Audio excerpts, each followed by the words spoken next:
Við erum hér með dæmi 9 úr æfingu 4.2 þar sem við ætlum að finna gildið á x. Ég er nú vanur með á að reyna að kenna alltaf einföldustu leiðirnar þegar maður er að reikna, þannig að ég ætla að sýna ykkur þá leið.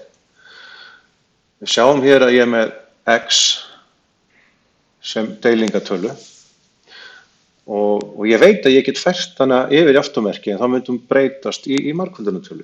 Þannig að dæmi yrði eftir það x plus 5 jafnt og 2x. Þetta x er farið yfir í hinum megin og orðið að margföldunartölu. Ég er líka vanur með það að hafa x-in alltaf vinstra megin. Það er ástæða fyrir því að svörin enda alltaf svona. Þannig að x er alltaf vinstra megin.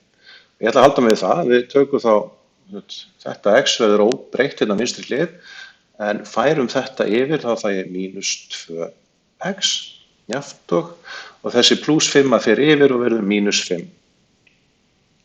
Svona.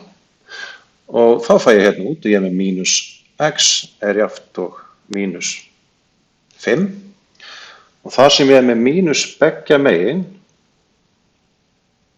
það má segja að mínus eyði mínus út eins og þannig að þetta fer út og þetta fer út og eftir stendur bara x er jafnt og 5.